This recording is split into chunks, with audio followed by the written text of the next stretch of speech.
Fala, turma. Atender criança na emergência te deixa arrepiado? Então, você vai começar a perder esse medo agora. Eu sou o Paulo, professor de pediatria aqui da Med Review, e nessa aula nós vamos fazer uma revisão sobre a sistematização do atendimento inicial às crianças com quadros clínicos graves. Esse conhecimento você vai aplicar na prova, mas principalmente na vida. Atendimento caótico e desorganizado, nunca mais. As informações que eu vou trazer, incluindo as nomenclaturas e a organização, são baseadas em documentos da Academia Americana de Pediatria e do programa PAUS da American Heart Association, que é o mais difundido em todo o mundo e também aqui no Brasil. Então, bora lá. Como é que a gente reconhece uma criança com sinais de gravidade? Sabe aquele sentimento que você está diante de um paciente que não está bem e vai demandar a sua atenção? Apesar de parecer uma coisa aleatória, isso tem uma certa base científica. Instintivamente, você está aplicando o triângulo da avaliação pediátrica. Com essa ferramenta, a gente consegue avaliar de forma rápida e sucinta 3 pontos principais, representados pelas letras A, B e C. Isso permite uma avaliação rápida sobre o tipo geral de problema e define a urgência de tratamento e transporte desse paciente. No A, de aparência, a gente faz uma avaliação rápida do estado neurológico do paciente. Vamos observar o grau de interatividade, o tônus e a presença ou ausência de resposta verbal ou choro. No B, de respiratório, você observa se o paciente adota alguma posição de conforto, como tripé ou olfativa, se ele tem algum esforço respiratório caracterizado pelas retrações de fúrcula, subdiafragmática e intercostal, e se tem algum som respiratório anormal, audível sem estetoscópio, como um estridor ou um sibilo, por exemplo. E no C, de cor, o que nós queremos é uma avaliação rápida do estado circulatório da criança. Vamos procurar por palidez, moteamento de pele ou cianose. Então, olha só, perceberam que você não precisou nem encostar no paciente para fazer essa avaliação? Com uma simples inspeção de forma organizada, você consegue definir muita coisa sobre essa criança. Se qualquer um desses pontos estiver alterado, a gente tem pressa e vamos precisar fazer intervenções. Para facilitar, lembra dessa dica. Se o paciente comove, move. Quais os detalhes que você precisa saber sobre monitorização, oferta de oxigênio e acesso venoso? A monitorização tem que ser completa. Não é só colocar um saturímetro no dedo da criança. Vamos colocar a monitorização de saturação periférica, frequência cardíaca e respiratória, eletrocardiograma e pressão arterial. A oferta de oxigênio, idealmente, é feita com um dispositivo de alto fluxo. Até que se prove o contrário, você está diante de uma criança com um quadro potencialmente grave. Então, vamos usar a máscara facial não reinalante com reservatório com um fluxo entre 10 e 15 litros por minuto. Olha só ela aqui. O que a gente precisa prestar atenção? Primeiro, tamanho. A máscara tem que cobrir o nariz até o queixo da criança, bem ajustada para não ficar vazando. E segundo, estão vendo que ali na lateral da máscara tem uma válvulazinha, ela permite que o ar seja exalado para que o paciente não retenha CO2, mas não permite a entrada de ar externo, para que o paciente receba oxigênio unicamente da fonte que você está utilizando.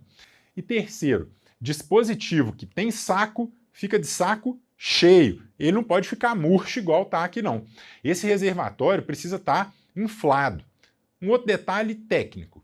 Algumas literaturas consideram a máscara facial com reservatório como uma fonte de alta concentração de oxigênio, mas não de alto fluxo, porque para isso, o fluxo que o dispositivo oferece precisaria superar a capacidade fisiológica e inspiratória do paciente. Mas no PAUS, que foi a referência que eu usei para essa aula, a máscara facial não reinalante com reservatório é descrita como um dispositivo de alto fluxo, beleza? E para fechar, o acesso venoso. Pode ser uma veia periférica, que é o mais comum, ou em situações mais críticas, um intraósseo. Pessoal, esse aqui é um modelo de disparo impulsionado por mola. Então, você calcula ali a profundidade, programa e dispara. Tem alguns que são completamente manuais, então vem só a agulha, né, o dispositivo com a agulha, com o guia dentro, totalmente manual, e você vai ter que fazer o movimento completo. E tem outros que são ainda mais tecnológicos, que têm o formato e o automatismo de uma pistolinha, por exemplo. Então, isso aqui é um dispositivo salvador de vidas. Na criança, o ponto mais comum de punção é a tuberosidade da tíbia. E no acesso intraósseo você pode fazer tudo que ia fazer em um acesso intravenoso periférico. Cristalóide, droga vasoativa, transfusão de hemocomponente e até coleta de alguns exames como hemocultura e gasometria, por exemplo. Isso tudo a gente vai fazer rapidamente, de forma dinâmica, enquanto vai continuando a avaliação do nosso paciente. Mas antes de prosseguir e ir até o paciente, é fundamental avaliar a segurança da cena. Então, olha só, isso aqui vale principalmente para cenário de atendimento fora do ambiente hospitalar. Lá no hospital, de maneira geral, a gente já tem uma cena segura, mas é importante verificar isso, tá bom? Presta atenção nessa criança. Se você aplicar o triângulo da avaliação pediátrica, rapidamente você percebe que ela é uma criança com um quadro potencialmente grave, porque ela parece ter um rebaixamento de sensório. Antes de você intervir e tentar avaliar a resposta dela, chegar aqui e falar: "Ô menino, acorda!" Antes de fazer isso, você tem que ver como que está o entorno, o cenário em que esse paciente está. Porque, olha só, na verdade essa criança estava num cenário que tem muitos pontos de risco, né? A segurança de quem atende, ela é fundamental. Como eu já falei, dentro do hospital, a gente está ali num ambiente que habitualmente já é seguro, mas ainda assim é importante você avaliar a segurança. Às vezes a sala onde você vai atender está pegando fogo, está saindo fumaça, tem um acompanhante que está mais exaltado, então fica atento na sua segurança antes de atender o paciente. Vamos retomar então. A gente tem um paciente que não acorda. A criança está ali com rebaixamento de sensório. Triângulo da avaliação pediátrica está alterado. Já vamos providenciando tudo que a gente precisa para monitorizar, colocar o oxigênio suplementar e puncionar um acesso venoso. Vamos tentar despertar essa criança usando a voz, né? Chamando pelo nome.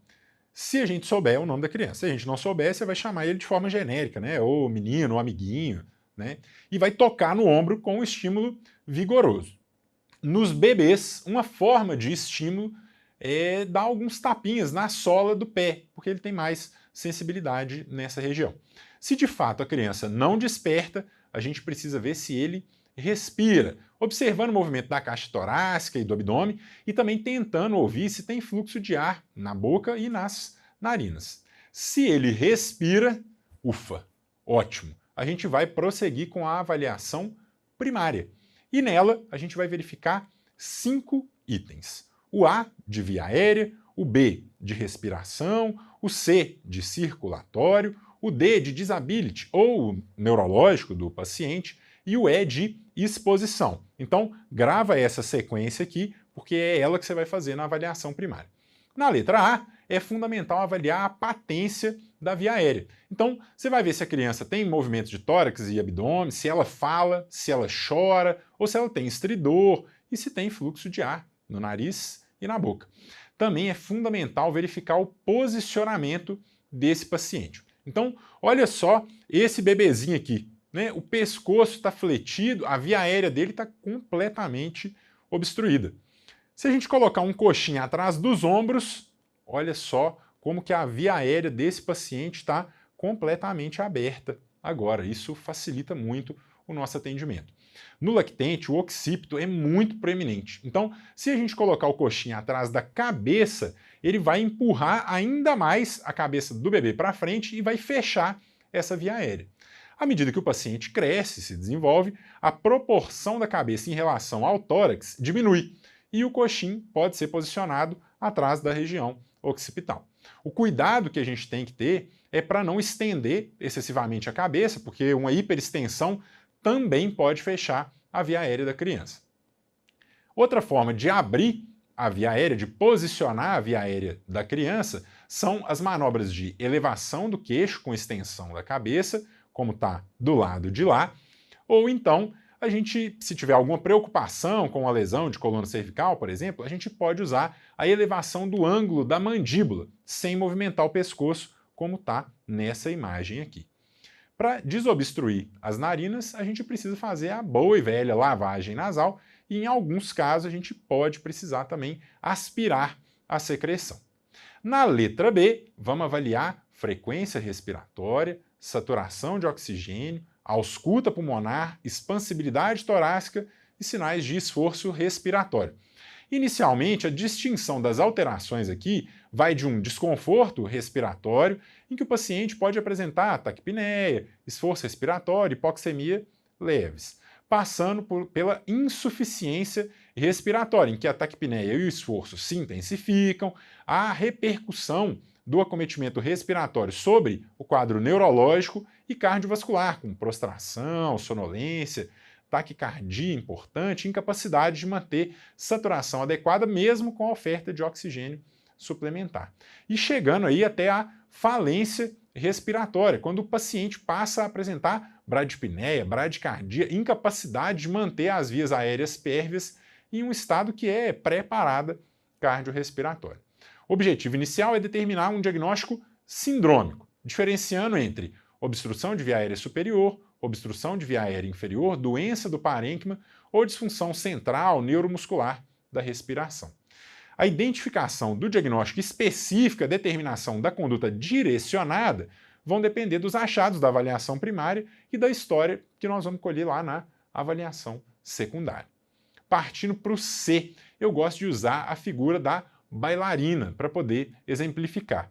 Trouxe ela desenhada porque eu achei que o meu biotipo não combinava muito. Então, a avaliação começa lá na ponta dos dedos, verificando se as extremidades estão aquecidas ou não, passando pelo tempo de enchimento capilar, pulsos periféricos, pulsos centrais, pressão arterial, ausculta cardíaca e chegando até o fígado, que é um importante marcador de insuficiência cardíaca descompensada na criança. Também vale a pena estimar o débito urinário, uma medida indireta da perfusão dessa criança. Pensando em diagnósticos sindrômicos, como a gente fez na letra B, agora há pouco, no paciente chocado, a gente precisa distinguir entre choque hipovolêmico, cardiogênico, distributivo, obstrutivo e dissociativo. E ainda se esse choque é compensado ou não. Se a pressão arterial sistólica estiver abaixo do percentil 5, o paciente está hipotenso. E se ele está chocado, a gente chama isso de um choque descompensado. Para determinar a presença de hipotensão, a gente tem algumas diferenças por faixa etária. Olha só, no período neonatal, o paciente está hipotenso se a pressão sistólica estiver abaixo de 60 milímetros de mercúrio. Entre 29 dias de vida e 1 ano, ele vai estar hipotenso se a pressão sistólica estiver abaixo de 70 milímetros de mercúrio. Entre 1 ano e 10 anos de idade, a gente tem uma formulazinha. Olha só ela aqui, 70 mais 2 vezes a idade. Então, por exemplo, um paciente, o percentil 5, né, de pressão arterial sistólica para uma criança de 3 anos, seria 70 mais 2 vezes 3, ou 76. Se a pressão sistólica estiver abaixo desse valor, o paciente está hipotenso. E acima de 10 anos, a gente vai usar o mesmo valor do paciente adulto, né? A hipotensão, então, fica definida como uma pressão arterial sistólica abaixo de 90 milímetros de mercúrio.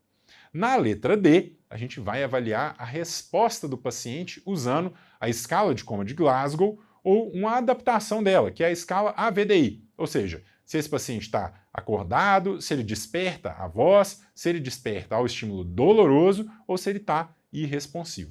E verifica também resposta pupilar e glicemia capilar. E na letra E, a gente vai fazer a exposição do paciente, removendo toda a roupa e buscando por marcas na pele que sugiram algum tipo de trauma ou doenças graves, como petequias na dengue ou na meningococcemia. Sempre lembrando de manter o paciente aquecido e evitar hipotermia. Isso é muito importante na criança, principalmente nos bebezinhos, nos recém-nascidos, lá nos menorzinhos, tá bom? Continuamente, a gente vai avaliar, identificar e intervir, reiniciando a avaliação para determinar o resultado das nossas intervenções. Na avaliação secundária, a gente vai usar o mnemônico SAMPLE. Olha ele aqui, resumido para vocês. A gente começa pelos sinais e sintomas que o paciente apresenta, como se desenvolveram e quais estão presentes nesse momento. A gente vai buscar por alergias medicamentosas, medicamentos de uso regular e história pregressa de internações e cirurgias. O L, originalmente, seria de last meal, mas nós adaptamos como lanches e líquidos, que fica bem melhor, né? Que é importante saber se o paciente está em jejum ou não. Isso é útil para um diagnóstico diferencial em um caso de hipoglicemia, por exemplo, desidratação, mas também para saber o risco do uso de drogas sedativas, por exemplo, para procedimento ou na sequência rápida de intubação. E também buscamos eventos que estejam relacionados ao quadro clínico atual. Por último, para fechar, a gente vai fazer a avaliação terciária, que é a solicitação e interpretação de exames complementares que possam auxiliar na condução do caso. Então, olha só essa questão. No atendimento de uma emergência pediátrica, devem ser seguidos os seguintes passos. Bom, como nós vimos, a sequência da abordagem sistematizada tem o objetivo de não deixar passar nenhum diagnóstico relevante ou uma condição que coloque em risco a vida do paciente. E é fundamental avaliar, identificar e intervir, reavaliando em seguida para saber qual foi o resultado da intervenção proposta. Então, nós vamos ficar aqui com a letra C como a nossa resposta. Instalar oxigênio e acesso venoso, isso pode ser importante, né, lá no começo, mas a gente nem sempre vai precisar fazer. Fazer a anamnese completa e depois iniciar o atendimento. Não, no paciente que está grave, a gente faz a avaliação de maneira sistematizada. A gente vai examinando enquanto a gente vai conversando ali com o acompanhante. Intervir sem avaliação inicial. Não faz nem sentido, né? Como é que você vai fazer uma intervenção se você não avaliou o que está acontecendo com aquela criança ali naquele momento? E colher exames e depois da obtenção dos resultados tomar as decisões, também não faz sentido. A avaliação terciária vem lá no final, depois da avaliação primária e avaliação secundária. Beleza? Então, toda essa aula serviu para aquele paciente que não acorda, mas está respirando. Mas e se o paciente não respira?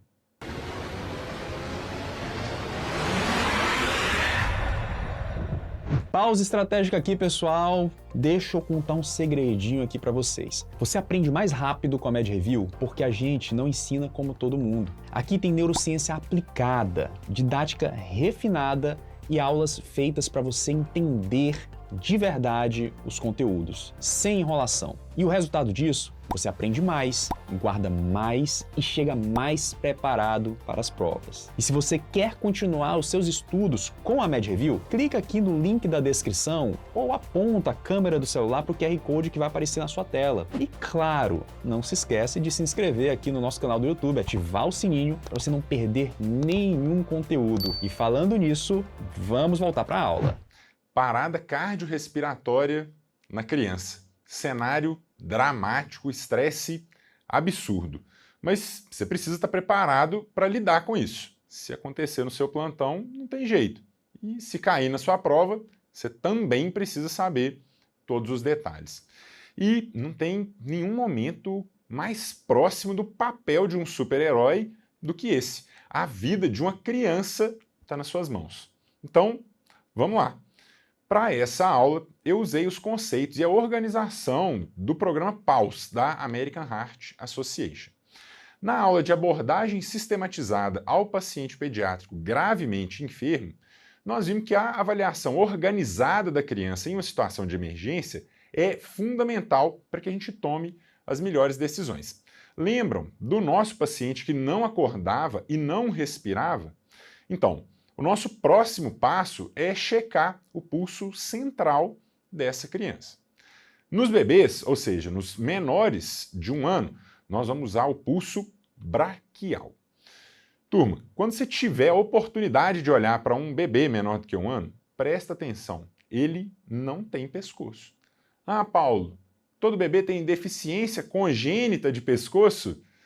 Não, turma, mas a proporção da cabeça em relação ao tórax faz com que o pescoço seja mais difícil de acessar nesses pacientes. Então, você vai lá no bracinho dele, na região interna, e checa o pulso braquial, ok? Nas crianças maiores do que 1 ano, nós vamos usar preferencialmente o pulso carotídeo, no pescocinho. Pode usar o pulso femoral também, mas o paciente pode estar de fralda, por exemplo, e aí tem que tirar várias camadas de roupinha, então o pescoço acaba sendo mais fácil de acessar. Se o paciente não acorda e não respira, mas o pulso central está presente, ele tem uma parada respiratória. Nós vamos realizar ventilações de resgate com um dispositivo bolsa-válvula-máscara. A recomendação é de que seja realizada uma ventilação a cada 2 a 3 segundos, ou seja, 20 a 30 ventilações por minuto. E cada ventilação dura cerca de 1 segundo. Essa aqui é uma diferença em relação ao adulto, que tem uma ventilação a cada 6 segundos. Mas isso faz sentido, né? A frequência respiratória é bem mais alta na criança do que no adulto. O formato e o tamanho da máscara vão depender da idade da criança.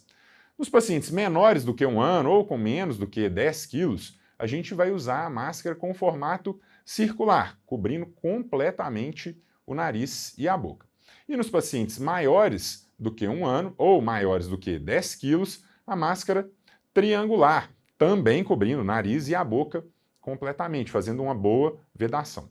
Outro ponto que precisa ser verificado é o volume do dispositivo bolsa-válvula-máscara. Esse maior aqui é o padrão utilizado no adulto. A maior parte deles tem entre 1 e 2 litros de volume. Esse do meio é o pediátrico, que tem um volume aí de cerca de 500 ml. E o outro, menorzinho, com formato de ampulheta, é o neonatal, com cerca de 250 ml. De forma geral, o que a gente usa é o infantil, é o do meio ali. Mas se ele não estiver disponível, a gente pode usar o do adulto, porém sem apertar vigorosamente a bolsa, porque senão você pode administrar um excesso de pressão ou de volume para esse paciente. Posicione as mãos formando um C e um E, vedando bem a máscara contra a face e evitando os vazamentos. Tem que ter o cuidado, porque como o rosto da criança é pequenininho, os dedos que formam o E, que vão estar no ângulo da mandíbula, eles podem fazer uma compressão sobre o pescoço, fechando a via aérea dela. Então tem que ter atenção nesse ponto. Enquanto você realiza as ventilações de resgate, a cada 2 minutos você deve verificar o pulso do paciente. Porque se o pulso estiver ausente, aí você vai estar diante de uma parada cardiorrespiratória. É uma situação que exige reconhecimento rápido. Diante de um paciente arresponsivo, você tem 10 segundos para determinar se há ausência de ventilação ou ventilação inefetiva, que a gente chama de gasping, e de pulsos centrais palpáveis. E agora, o ajuste da assistência, ele precisa ser perfeito, calculado nos mínimos detalhes, porque o cérebro e o coração dessa criança estão na sua mão. Na edição de 2025, o PAUS manteve a orientação de abordar o paciente pediátrico na sequência CAB. Embora os autores reconheçam a importância da realização de posicionamento e abertura das vias aéreas e as ventilações, já que a hipóxia é uma das principais causas de PCR nessa faixa etária. Isso poderia atrasar o início das compressões torácicas, então por isso que foi mantida a sequência CAB, mas posicionar e ventilar é fundamental. Com relação à técnica das compressões torácicas, nos menores de 1 ano, a gente vai usar 2 polegares envolvendo o tórax da criança na linha intermamilar. Se a mão do reanimador não for suficiente para isso, ele vai usar uma mão só. Na diretriz anterior, a recomendação nessa faixa etária incluía o uso da técnica com 2 dedos, fazendo a compressão dessa forma. Mas estudos posteriores mostraram que ela não era suficiente para atender aos parâmetros ideais da reanimação cardiopulmonar. Nas crianças pré-púberes, entre 1 e 10 anos, nós vamos usar 1 ou 2 mãos na metade inferior do externo. Isso vai depender do tamanho da criança e do tamanho da mão do reanimador. A profundidade das compressões também é muito importante. De forma geral, tem que ser de pelo menos 1/3 do diâmetro do tórax da criança.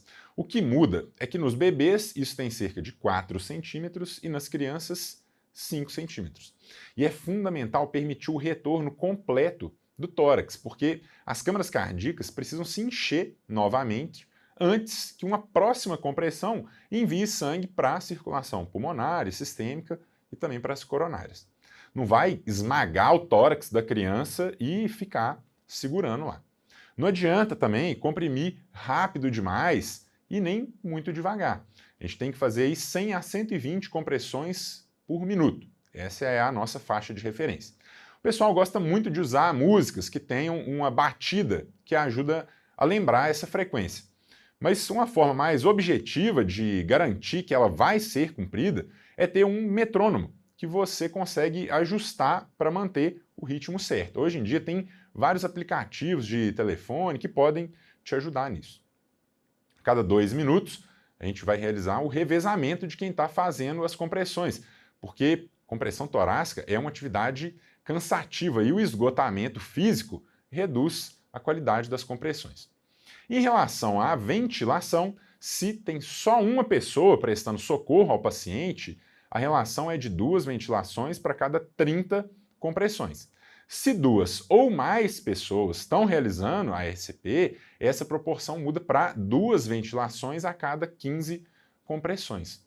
O mais comum é que seja utilizado o dispositivo bolsa-válvula-máscara, que a gente já conheceu, mas principalmente em cenários extra-hospitalares, podem ser utilizadas as máscaras individuais, que são as máscaras de bolso, né? Agora, se uma via aérea avançada é inserida, as compressões e ventilações passam a acontecer de forma independente. A frequência das compressões se mantém em 100 a 120 compressões por minuto e são feitas 20 a 30 ventilações por minuto, como a gente viu lá na parada respiratória. Então, quer dizer que você tem que intubar todo o paciente durante uma RCP? Na verdade, não. Se você consegue ventilar adequadamente o paciente com o dispositivo bolsa-válvula-máscara, tudo certo, continua ventilando e fazendo as compressões de maneira alternada. Agora, se você não está conseguindo ventilar e precisa de uma via aérea avançada, uma boa opção é o uso dos dispositivos supraglóticos, como a máscara laríngea. A inserção é bem mais simples do que a realização de uma intubação orotraqueal, e isso é fundamental, porque nós precisamos minimizar as interrupções durante a reanimação para, no máximo, 10 segundos. Nesse ponto, uma novidade do PAUS, agora, esse que foi lançado em 2025, é que os autores sugerem que seja realizada a monitorização do CO2 exalado ao longo da reanimação, porque esse é um parâmetro de feedback da qualidade da RCP. Idealmente, a gente deveria manter um valor acima de 20 milímetros de mercúrio, porque isso aumenta as chances de retorno da circulação espontânea. Olha só esse gráfico.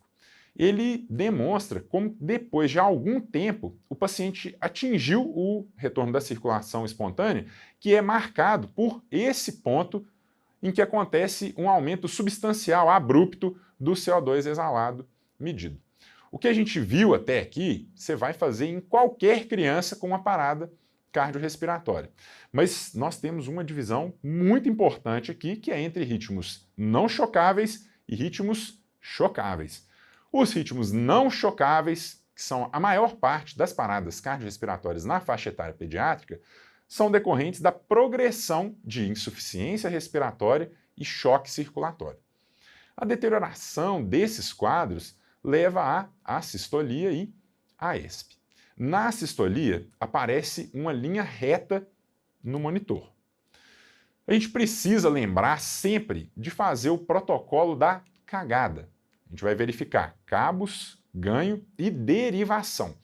Isso aqui é mais importante para os pacientes adultos, que têm as causas cardíacas como principal causa de PCR. Então, pode ser que seja um problema no aparelho? Pode, mas pode ser uma fibrilação ventricular fina. Então, nesse caso, aumentar o ganho ajudaria nessa identificação. Isso é muito incomum na criança, mas não vai deixar de checar, né?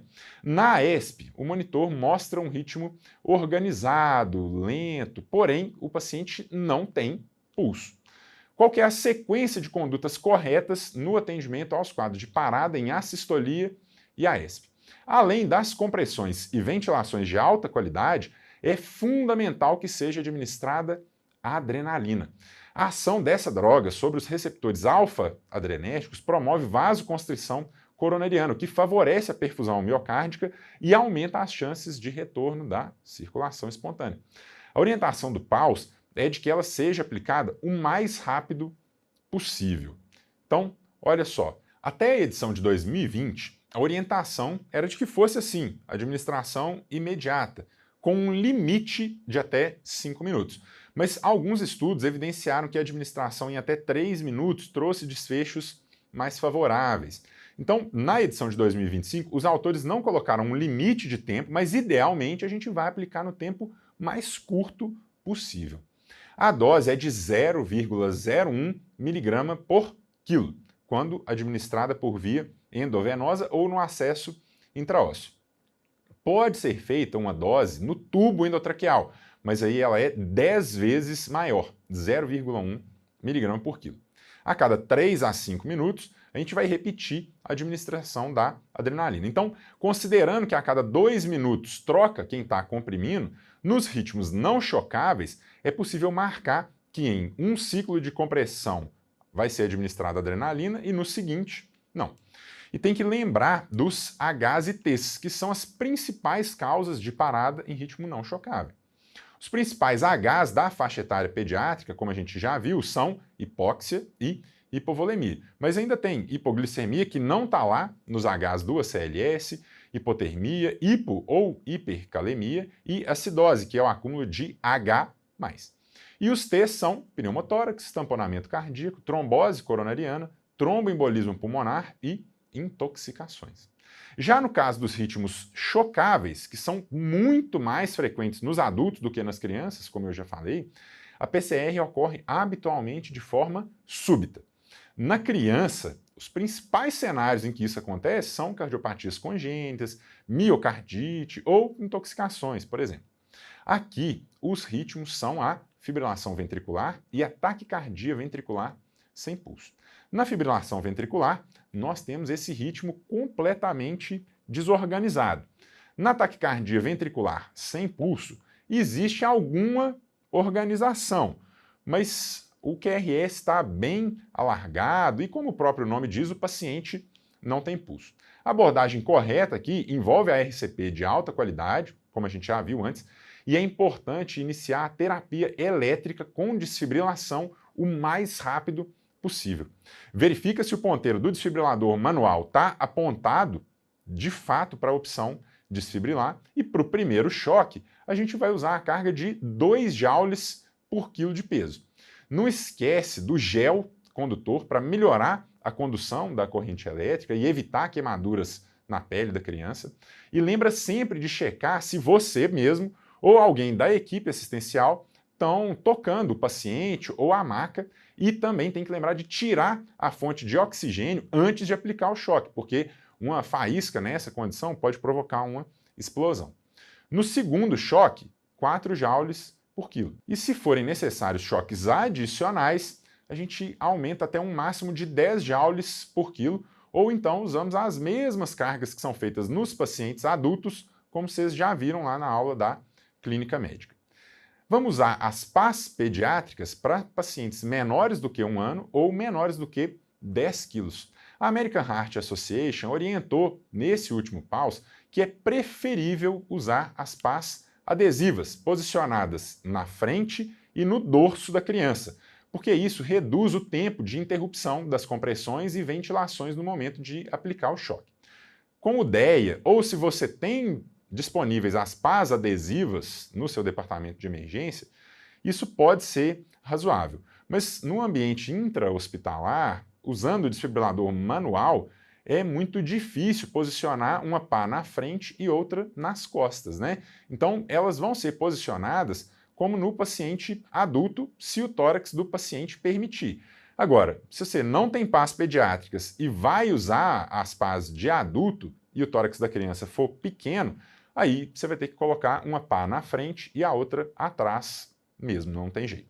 Então, retomando, Você identificou a PCR, começou as compressões e ventilações, aplicou o primeiro choque de 2 joules por quilo e imediatamente voltou a comprimir. Depois de 2 minutos, não houve retorno da circulação espontânea.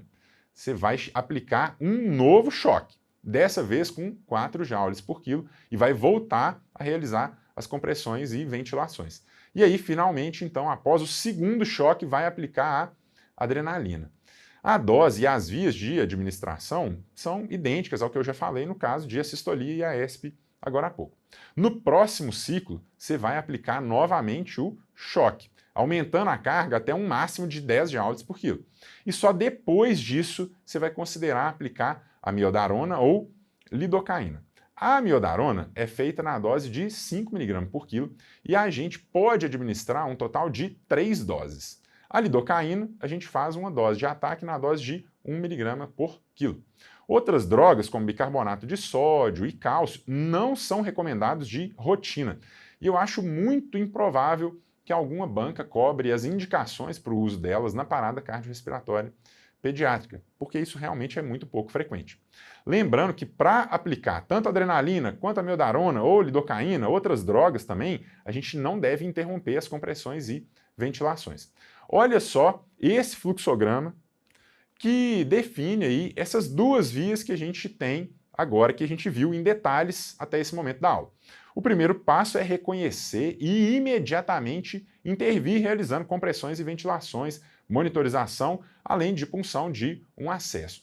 Se o ritmo não é chocável, a adrenalina é a principal intervenção. A gente mantém a RCP de alta qualidade e é importante de lembrar dos Hs e Ts para tratar de forma mais direcionada o problema do paciente. Se o ritmo é chocável, a terapia elétrica é o ponto mais relevante e precisa ser iniciada rápido. Idealmente, considerando que você vai começar logo a desfibrilação, só depois do segundo choque é que nós vamos aplicar a adrenalina. E só depois do terceiro choque a gente vai considerar a amiodarona e lidocaína. Um detalhe importante: se o colapso foi presenciado, nós vamos seguir exatamente essa sequência. Agora, se o paciente foi encontrado em PCR e o evento não foi presenciado, a recomendação é executar 2 minutos de RCP e se tiver apenas um socorrista, ele vai deixar a vítima, chamar pelo serviço de emergência e buscar um DEA. Em seguida, ele volta e inicia a RCP com o uso do DEA assim que ele estiver disponível. Esse aqui é um cenário típico de eventos que ocorrem fora do ambiente hospitalar, porque dentro do hospital a criança vai estar sempre acompanhada, né? E isso é muito importante, porque as taxas de sobrevivência são muito distintas. Fora do hospital, só 8% das crianças sobrevivem a uma PCR. E dentro do hospital, essa faixa é de cerca de 43%, 44%. Embora ainda seja uma taxa baixa, é bem melhor, né? Mas o atendimento da sua equipe foi um sucesso. Vocês conseguiram reverter a PCR. E agora? Pô, Paulo, eu só sabia até aqui. Turma, os detalhes que as provas mais cobram, a gente já revisou. Esses cuidados pós-PCR são um extra para você. Vai que cai, né? Esse paciente precisa estar em ambiente de CTI extremamente controlado. Agora, o nosso objetivo é avaliar e preservar o funcionamento do cérebro dessa criança. A lesão cerebral isquêmica hipóxica leva à produção de radicais livres, apoptose celular e necrose, e isso aumenta a chance de mais isquemia e edema cerebral. A febre é um evento comum no pós-PCR e leva a piores desfechos neurológicos. E é justamente por isso que a gente precisa fazer um controle direcionado da temperatura naquelas crianças que permanecem em coma. E para isso, a gente usa um termômetro em posição central, geralmente no esôfago, no reto ou na bexiga, porque assim a aferição é mais fidedigna. No PAUS, existem duas recomendações possíveis: hipotermia com temperatura entre 32 e 34 graus por 48 horas, seguida por reaquecimento até 36 a 37,5 graus Celsius e normotermia por 3 dias, ou então normotermia, que é definida como temperatura entre 36 e 37,5 graus por 5 dias. Mas aí eu realmente acho que já é muito detalhado para a prova de R1. Outra recomendação importante é evitar hipotensão e monitorar a função cardíaca do paciente. Lembram que lá na aula de abordagem sistematizada eu falei sobre esse conceito de hipotensão, pressão arterial sistólica abaixo do percentil 5, né? Pois é, no PAUS de 2025 houve uma atualização e agora os autores recomendam manter pressão arterial sistólica e média acima do percentil 10 para a idade. Isso porque a hipotensão aumenta a chance de isquemia miocárdica e cerebral. Durante a reanimação, a gente vai prestar o suporte ventilatório com a FiO2 de 100% sempre que isso for possível. Mas no pós-PCR, tanto hipóxia quanto hiperóxia podem ser prejudiciais para a recuperação neurológica. Então, a meta de saturação para a criança vai ficar entre 94% e 98%, e é importante monitorizar o CO2 exalado também, porque a hipercapnia e a hipocapnia têm a capacidade de interferir no tônus vascular e influenciar a perfusão cerebral. A monitorização contínua com eletroencefalograma e o tratamento de qualquer tipo de crise convulsiva com manifestação clínica ou de status eletroencefalográfico são super importantes. A gente precisa verificar também o estado metabólico do paciente, controlando distúrbios glicêmicos e hidroeletrolíticos. Para fechar, cedo-analgesia adequada, deixando a criança confortável. Depois disso tudo, bora ver as questões então. Escolar, 8 anos, chega ao pronto-socorro infantil em parada cardiorrespiratória trazido pelo SAMU já com acesso periférico. Considerando que foi identificada a sistolia, deve ser usada imediatamente. Turma, nessa aqui não tem nem dúvida, né? Paciente em assistolia, um ritmo não chocável. É fundamental iniciar o mais rápido possível a epinefrina. Pode marcar aí a letra D. Um médico observou à sua frente, no ponto de ônibus, durante o trajeto para seu plantão, que uma criança de aproximadamente 5 anos subitamente agachou-se, bastante pálida e sudorética, e desfaleceu. Em posse de sua máscara para ventilação boca-máscara, ele iniciou o primeiro atendimento à criança. Ela estava inconsciente, não apresentava movimentos torácicos e nem pulso carotídeo palpável. Solicitou então que alguém acionasse o serviço de atendimento médico de urgência para que trouxesse um DEA. Considerando a situação apresentada, qual das seguintes afirmativas é correta sobre a conduta a ser realizada? Bom, essa aqui já tem um cenário um pouco mais complexo, né? Antes de a gente falar sobre a questão, um comentário. Alguém é uma palavra proibida em um atendimento de emergência.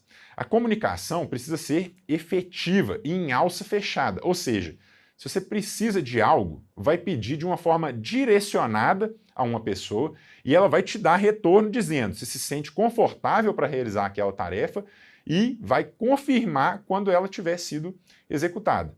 Se você fala alguém, de duas uma, ou ninguém faz, ou mais de uma pessoa faz ao mesmo tempo e você tem um desperdício de esforço. Voltando para a questão. Resumindo, criança de 5 anos que não acorda, não respira e não tem pulso, ou seja, uma parada cardiorrespiratória presenciada. O médico não estava sozinho no ambiente, então ele solicitou que alguém acionasse o SAMU e buscasse um DEA e começou a iniciar imediatamente a reanimação cardiopulmonar. Apesar de não estar sozinho no cenário, aparentemente só ele está prestando socorro. E aí ele vai iniciar compressões e ventilações com uma relação de 30 compressões para 2 ventilações. Então, a letra B é a nossa resposta correta. Beleza. O que está errado nas outras alternativas? Na letra A, o que está errado é que essa independência entre compressões e ventilações depende do estabelecimento de uma via aérea avançada. No cenário apresentado, ele vai comprimir e ventilar em uma frequência de 30 para 2. E se aparecer um segundo socorrista, se alguém que estava ali do lado dele se dispuser a ajudar, isso muda para 15 compressões e 2 ventilações. Mas tem um ponto interessante aqui.